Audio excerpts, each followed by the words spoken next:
Sarnaud de sa mère. Ne le dites à personne. Hein. Motus et mouche cousue. Bon, la chronique du jour est consacrée à quoi? À qui? Eh bien, aux guerres de Vendée. Eh oui, c'est donc un sujet sensible qui va nous occuper aujourd'hui. Car ça y est, enfin pour certains, je vais parler des guerres de Vendée. Si une prochaine chronique s'intéressera plus précisément aux événements qui les ont constitués, la logique nous oblige à nous pencher aujourd'hui sur les origines de ces guerres. Pourquoi les Vendéens, qui ont plutôt bien accueilli la Révolution en 1789, comme la plupart des paysans de l'Ouest d'ailleurs, en témoignent les nombreux cahiers de doléances, ont-ils pris les armes contre la République à partir de mars 1793? Mais d'abord, c'est quoi les guerres de Vendée?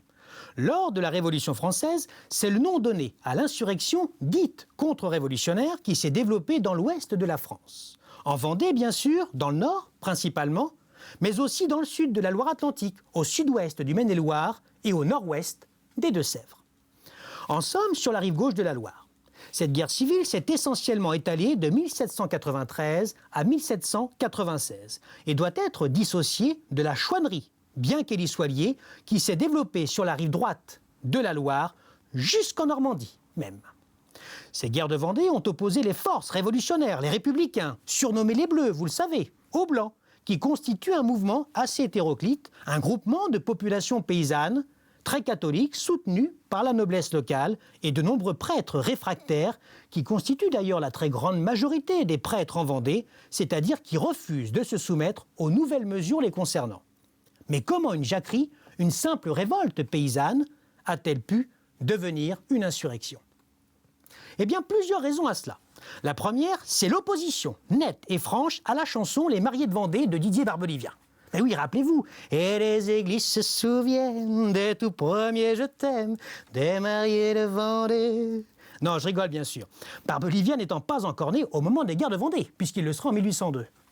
Je rigole encore. Bien sûr. Bon, trêve de plaisanterie, le sujet étant sérieux. Qu'est-ce qui a motivé cette insurrection?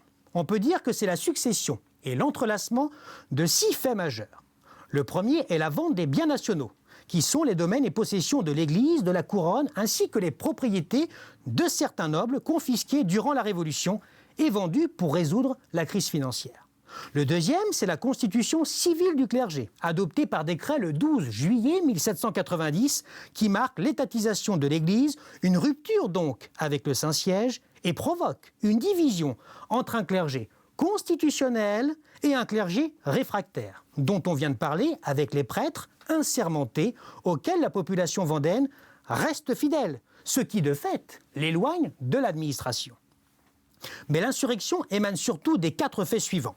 L'apparition de nouveaux impôts, la déportation des prêtres réfractaires, notamment par la loi du 26 août 1792, l'exécution du roi Louis XVI le 21 janvier 1793, et surtout la levée en masse de plus de 300 000 hommes décrétée par la Convention, qui est alors l'Assemblée constituante, élue pour faire face à une baisse importante des effectifs des armées de la République.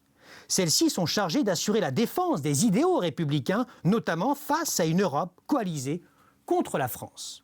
Les Vendéens refusent donc en s'opposant à la conscription.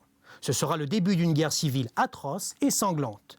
Cette insurrection est donc née de plusieurs facteurs qui n'ont fait que nourrir un mécontentement populaire. Ainsi, affirmer que c'est l'espoir d'un retour à l'Ancien Régime qui a motivé ces guerres de Vendée, comme on l'entend très souvent, trop souvent, devrais-je dire, est donc une vision erronée de l'histoire. La prochaine chronique sera consacrée à René Cousinet, un temps certes court, mais quand même martinoyen. Alors c'est quoi un martinoyen? Eh bien c'est un habitant de Saint-Martin-des-Noyers, une commune du centre-est de la Vendée. En fait, René Cousinet est originaire de Saint-Martin. Il y est né et y a passé ses très jeunes années, avant de décoller, dirons-nous.